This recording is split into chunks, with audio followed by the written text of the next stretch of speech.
Since 2019, Lebanon has faced a series of severe shocks that really disrupted the labor market and made it very vulnerable and precarious. These shocks are first a currency shock that triggered a bank run. The local currency today is a fraction of its pre-crisis value. The minimum wage is as low as $100 per month. Second, there was an explosion in the capital city of Beirut at the port that left more than 300,000 people homeless and more than 200 people dead. So this is the kind of economic landscape that Lebanon is situated in, which essentially created a labor force that is vulnerable to and susceptible to precarious labor arrangements.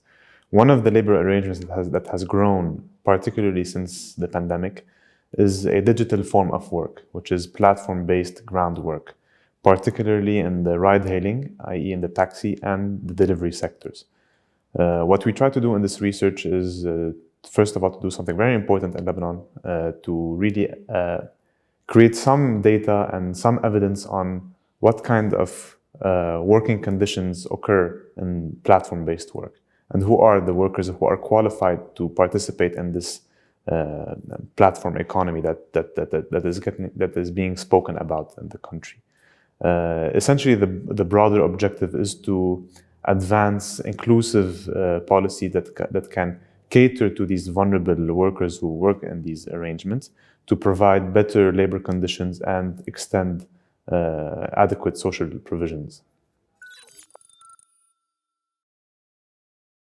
First of all, doing fieldwork currently in Lebanon is a dynamic and complex exercise, because when we ask workers about their pay, what the number they give us today is different than the number they give us next month, and the value is different than what the number would be next month because of inflation. When we conducted the interviews between September and October 2023, some of the main findings echoed the following. First, that the platform economy currently in Lebanon is tailored only for males.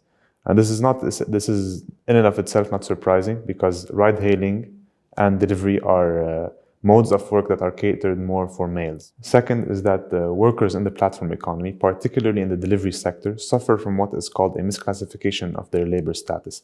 Contractually, these workers sign or consent to a freelancing arrangement with the managing platforms. But in practice, their actual labor conditions mirror more that of an employment relationship, because they are subordinate to their employer.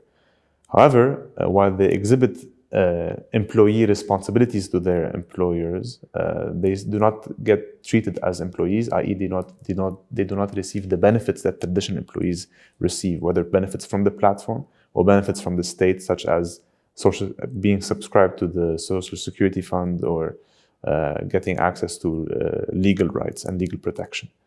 Third is the fact that in the taxi sector, we witness something new, which is workers are essentially competing among themselves so essentially what this does is that it fragments any mobilization efforts, any sort of collective agreement of the demands and pleading them towards the platform's management. Instead, what this happens is that it creates frictions among workers, some of which have licenses to work, others who do not have a license but still participate in the platform economy because it's unregulated, and because some platforms do not ask for license to work. One taxi platform in the country which is emerging, the newest comer to the market, has been allowing workers to work in the taxi sector and provide services without having legal documentation, such as the license to work as a taxi sector in the country, which is a condition, legally, it's a condition to participate in the taxi sector. And second, whether they can also provide a taxi service in a motorcycle, not in a car. So this informal or illegal transportation service that the platform offers has created tensions with workers who work legally or workers who work in other platforms. So for one delivery platform, things are so grim that even getting access to how many hours you've worked in a week or in a month are not provided. So workers at the end of the month in this particular delivery platform are oblivious to how much money they should receive. So at the end of the month, when the platform gives them, say, $150 for their work, The worker has no idea whether the figure is correct, because the platform interface, the application they use, does not indicate the number of orders that they've completed per day, the number of hours that they were online, etc. So one worker told us that when he asked the management to correct their pay because it should be higher, the platform simply refused and made fun of the worker, saying like, "What are you going to do? Are you going to leave?"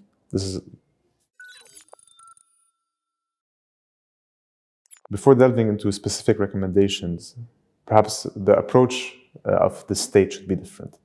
The approach to reforming the platform economy should not be done in a silo, void of an economic vision. So reforming this sector and in a way that is more inclusive for workers and can protect workers in it should be done in a broader economic or socio-economic vision that the state has or should have. And for this to start, the state first has to recognize these platform workers. And to do that, the labor statistics of the government should ideally provide the composition of the labor force in a more detailed manner. So it should show a disaggregation of those who are freelancers between the liberal professions of freelancing and the platform work kind of freelancing, among other types. This would allow the government to understand that there's a segment of the population that it has not been seeing or that it was not observing before. And ideally, this should shape any policy that happens after that. A second recommendation is simply the enforcement of existing labor regulations. So Lebanon has a clear labor code and has a clear outline of what the responsibilities and obligations of a wage earner should be towards their employers. And as we've seen, particularly in the delivery sector, that there's a clear violation of these rules. And the workers are being exploited. They're contractually freelancers, but in practice, they are exhibiting subordination.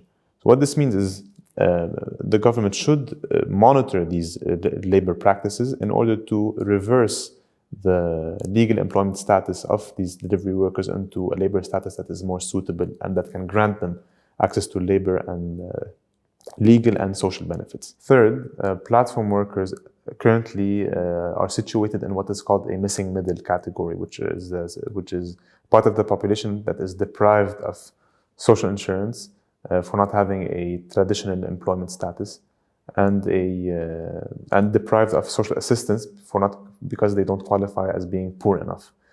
What the state should do in these situations is that it can simply deal with this risk by providing a more universal coverage to social protection, one that is anchored in activating a social contract that treats social protection as a right.